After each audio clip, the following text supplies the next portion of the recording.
That's how you fucking kick!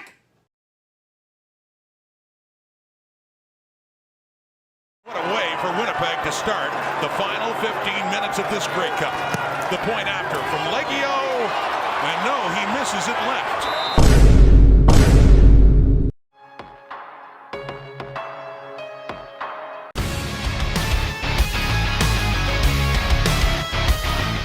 Good morning, afternoon, and evening, ladies and gentlemen. And the Toronto Argonauts are the 2022 Grey Cup champions. It hurts me to say it. The Bombers will not three-peat this year. Man, they get so close they will lose this game by 1 point to the Toronto Argonauts. And the Toronto Argonauts will now have 7 in a row when it comes to their last 7 Grey Cup appearances. They've won all 7 of them. And the 7 times they faced the Bombers, they have won all time. So hurts, sucks, really was hoping for that three-peat. Bombers really could have done some unprecedented. The fact that they went back-to-back to begin with was quite something. But you know what? Toronto played their hearts out. They really did. They went into this game, and I'm not going to lie, everyone was saying that they weren't going to win. TSN was saying they weren't going to win. You know, the fan base as a whole. You know, I would talk with Argos fans, and some of them were like, you know what, we're just happy that we got to this point, and, you know, it is what it is from here. And, you know, I know those fans are now through the roof and completely thrilled, and honestly, you can't blame them, you know what I mean?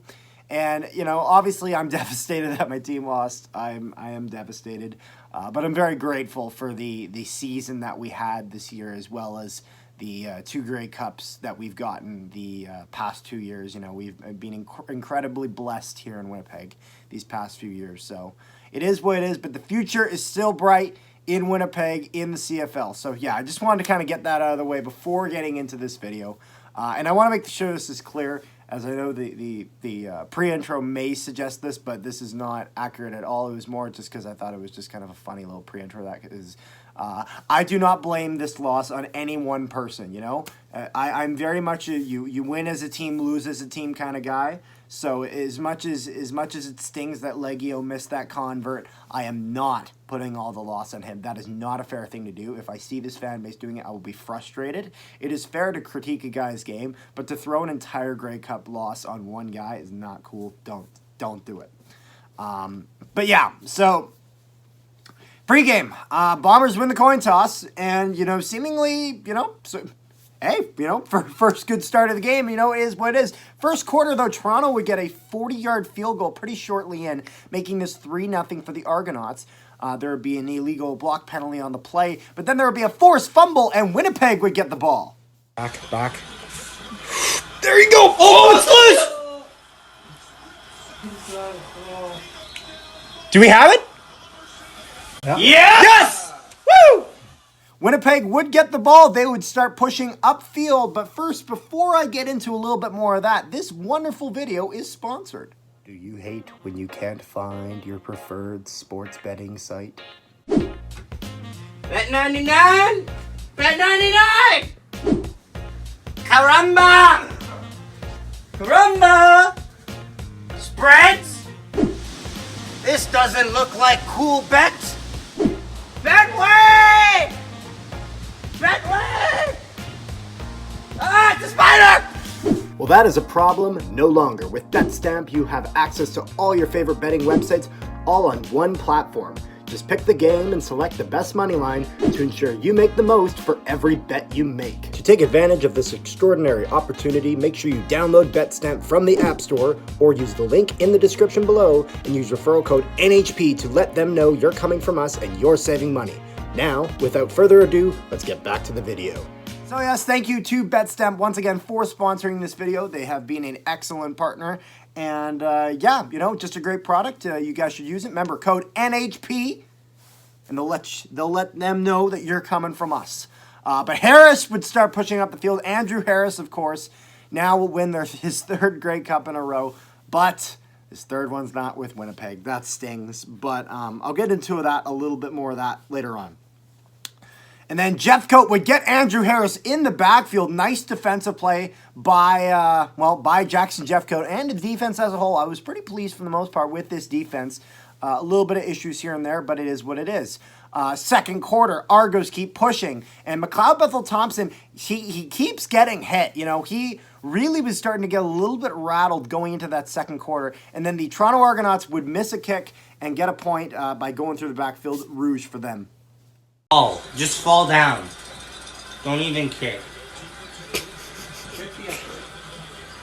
Why? That's a miss. There we go. So Toronto does get the 1 point for nothing Argonauts, but that's okay because there will be a big pass to Dalton Schoen. Come on, Claros. Oh, nice pocket, nice pocket. Yes. There you go. Yes. Nice. Big pass to Dalton Schoen, and it was a perfect pocket for Claros. Excellent job by the O-line right on that play. We'll get into a little bit more of that later on as well. But Calero's excellent pocket. Calero's able to make that perfect pass. And then Dakota Prukop would get his first touchdown of the game. Come on. Come on, come on. Yes. There we go. No question. Prukop gets a touchdown, 7-4 Winnipeg. And we'll go back and forth just a little bit there. And then the Argonauts would get a 39-yard field goal, tying this game up at 7-7. The Bombers defense would then continue coming up a little bit big here, and then Bombers would then follow up with their own 44-yard field goal, making this 10-7 for the Bombers. God, it does look far, doesn't it? They're talking on the playoffs, though. Angle, so it doesn't look so far. Oh! Yes! There you go! Out away! Big field goal, getting that lead. And then Toronto would miss a attempt at a 50-yard field goal, and that would end the half. So the Bombers would be up 10-7 going into the halftime.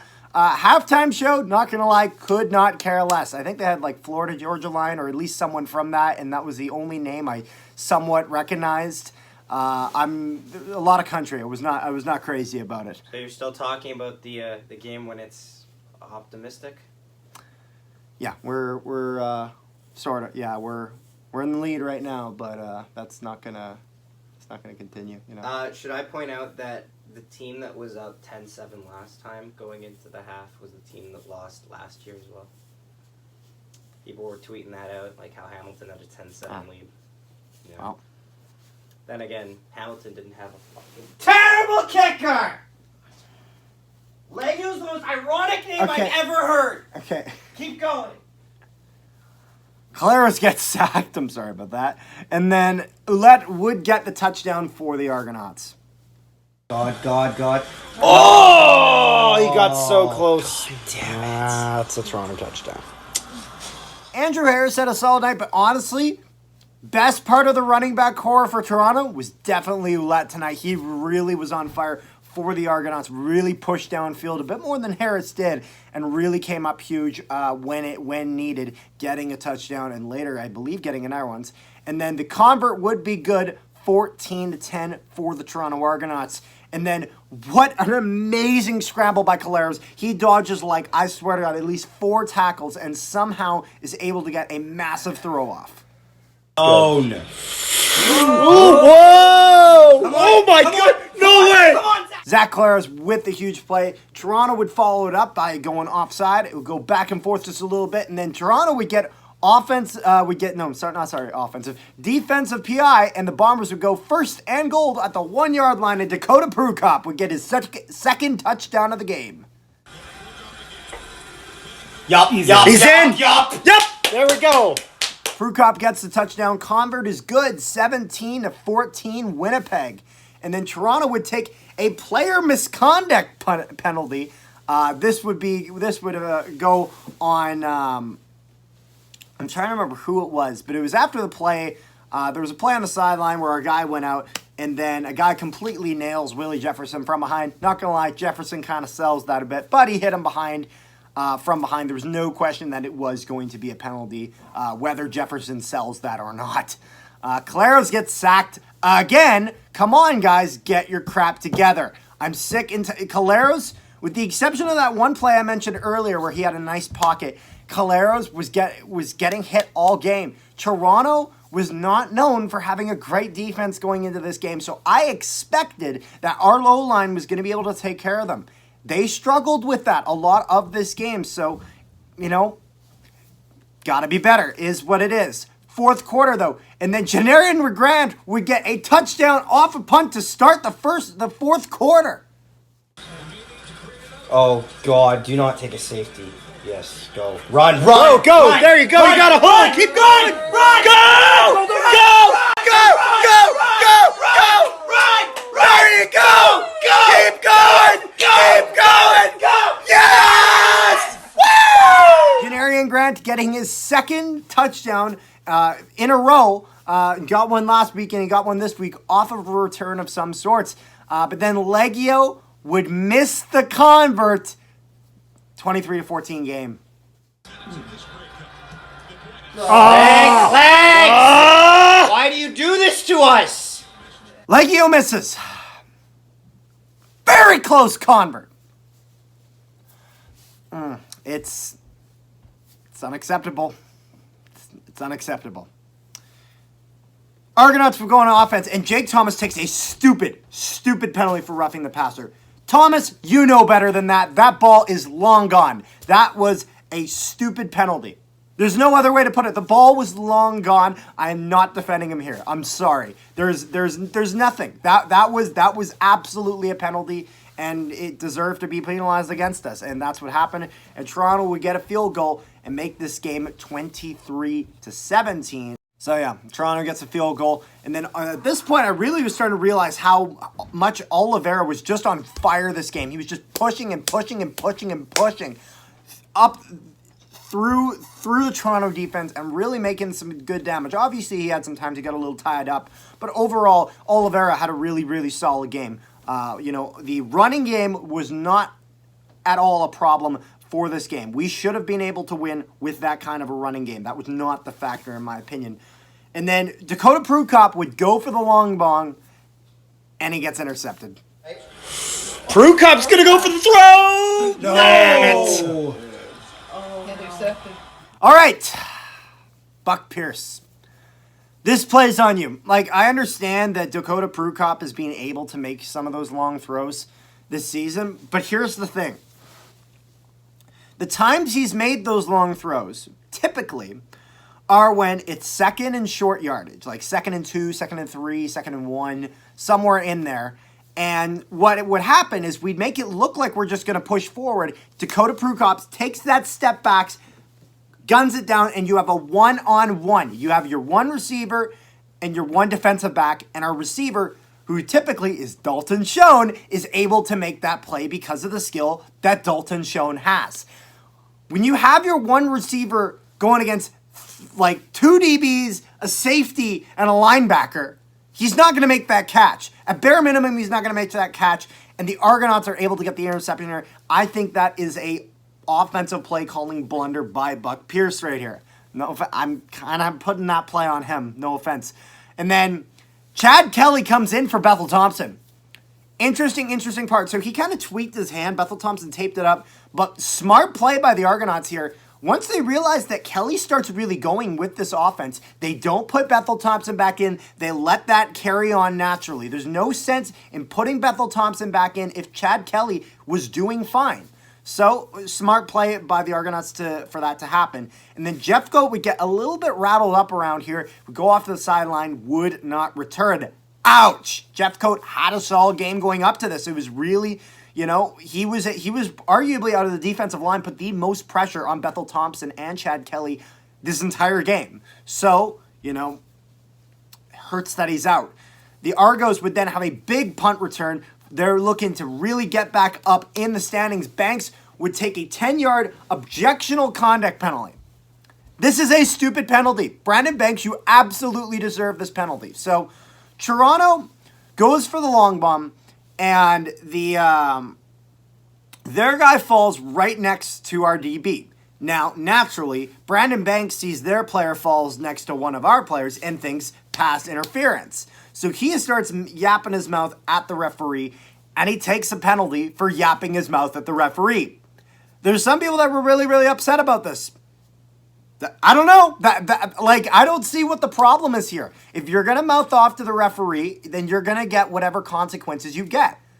That's just the way it works. I've watched this happen in hockey. I've watched this happen in sports to my own team. It's frustrating when I watch one of my players not be able to hold their cool. So it is what it is. You know, that's not the kind of penalties you want to be taking. But Toronto would actually challenge us for defensive pass interference. And... Yes! Yeah, of course it does. There's nothing. Nothing. So yeah, there was nothing there. Like I said, I did not see enough evidence at all to show that was defensive PI. It was simply a play where the guy fell down next to the other guy and fingers started pointing. I think Murat Atesh put out a funny thing during this where it was the Spider-Man meme of everybody pointing at everybody, just because that's kind of how a lot of football play ends with. He did this, he did this, he did this, flag gets thrown, who's it going to be on? You know, is what it is. But then Chad Kelly would get a big run, and at this point, I'm like, oh boy. Like, this is not like... Chad Kelly is hot right now. He is hot. He is on fire, and I'm getting really concerned, and Ouellette would get another touchdown for the Toronto Argonauts. Stop him! No. Ah, damn it. Oh! What happened? You know, I never- No, I thought they Convert is good. 24-23. We're off by 1 point. The 1 point that we missed in that convert kick. Caleros goes in trying to get this offense going, and Caleros throws a pick. Come on. No! Oh my god! No! Man, at this point, I was really concerned. I thought we would need a miracle in order to get the win. However, even though we didn't get the win, a miracle was about to happen. Nick Hallett, in the most clutch of plays, blocks the kick to keep the Bombers alive. Yes! Wow! Wow. Unbelievable play by Nick Hallett. You know what? Like, so much credit to Nick Hallett for making this happen. It is rare that you see block kicks, and he is able to get around and keep the Bombers alive. Man is showing he's playing with his heart and soul in the game. So much credit to Nick Hallett for that fantastic block. And then Caleros gets sacked. I write, for fuck's sake. Because, you know, Caleros gets sacked again. For fuck's sake. Now, we get a little lucky here, not going to lie. There is a face mask on Caleros, so we would get a first down, and then we'd have a great pass to Greg Ellingson. We would go for the field goal, and the Argonauts would block it. And that's it. The Toronto Argonauts will win the Grey Cup. Come on. please legs. Come on. Is this for 3 points or what? No! Where is it? Didn't even get to the end of it.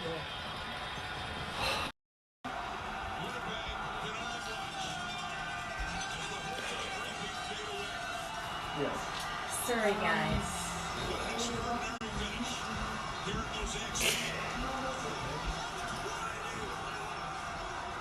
Damn it. And that's it. The Toronto Argonauts will take a knee, kill the clock. The Toronto Argonauts are your 2022 Grey Cup champions. Wow. Eric Mwamba would win both the MOP, playoff MOP, as well as, or I can't remember if it's playoff or just the Grey Cup game, but most outstanding player as well as most outstanding Canadian. Props to Eric Mwamba. You know, he played an awesome game. I believe he was the guy that actually got the pick from Caleros. He was just fantastic for the Argonauts. And so a few kind of talking points of this game. First off, let me get this out of the way now. Bombers, I told you that I've been worried about LiegghiNo.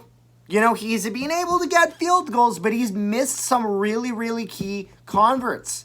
And that can come to bite you in the ass. And it did. And it really, really sucks that to think about it, when we played against the Argonauts earlier this year, the Argonauts lost with them missing the convert kick when they needed it most. And now in the Grey Cup game, the Bombers missed the convert when they needed it most. It has come full circle. And it is unfortunate that it comes full circle just to bite us in the ass, but that's just the truth of what it is.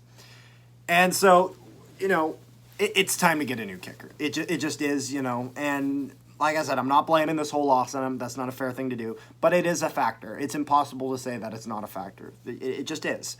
I think the offensive line was a good factor here in the sense of Calera was just really struggling to have a good pocket to work with. You know, I think that's a factor. I think there's a little bit of questionable play calling that was a bit of a factor. But like I said, I think I am very much a firm believer that we win and lose as a team. So I'm not going to blame this on one person individually. And you got to give the Argonauts credit. They played with heart and soul, and they put their best out. They put their best out, and they got it done. So it is what it is. Now the other question that I'm seeing is, did Winnipeg make the mistake of losing Andrew Harris? Did that cost them the Grey Cup? No. No. There is not. That is 100% fiction. 100% fiction, and I'm going to tell you why. Now, obviously, it hurt when we lost Andrew Harris. It did. It hurt. But the amount that the Bombers would have had to pay to keep Harris, in terms of the players they would have lost because of the way the salary cap works, we would have lost a guy like Jeffco. We could have lost a guy like Grant. We could have lost some really, really key pieces. And I simply don't think it was worth it considering Oliveira played well. You have to realize Andrew Harris is a running back. So if we were to keep him, it would be him against Oliveira. Oliveira played well. I don't think that the difference between how Oliveira would have played and how Harris would have played would have been the factor in if we won or lost this game. Especially the fact that we would have lost other guys on our roster. Simple fact. But the other thing here is, I think Ouellette was the best running back on Toronto tonight. Seriously. Like, Harris played well when he was in. But Ouellette got himself a few touchdowns, and he really drove that field well for the Argonauts. So, is what it is. But, you know, honestly, the most sad part about this is that we didn't win the Grey Cup, obviously. But another really sad thing about this is that it's going to be a while before I'm going to be able to make some Bombers vids for you guys. I'll make sure to stay active on CFL Central, try to report on some stuff, hopefully have some players on for some interviews. I'd love for you guys to check that out. Make sure you guys check that out. One of the communities I'm really, really active in is the CFL Discord. Make sure to join that Discord if you guys haven't already. Link to that Discord down in the description below. It is full of amazing people, and I would love for you guys to be able to join that and be amazing with all of us. I am able, you know, Bombers fans and Riders fans are able to talk to each other, you know, chirp a bit, but at the end of the day, not kill each other. And honestly, if that's what happens, that's just a great day. And, you know, I hope you guys enjoyed this video. I know anyone who's not a Bomber fan probably loved this video. But either way, if you could drop a subscribe and drop a like down below and just give a comment on the video, whether you're a Bomber fan or not, I'd love to hear it. And I will see you guys next season. This is Carter of the Nolan Hockey Podcast signing out. Can they take the lead on this drive?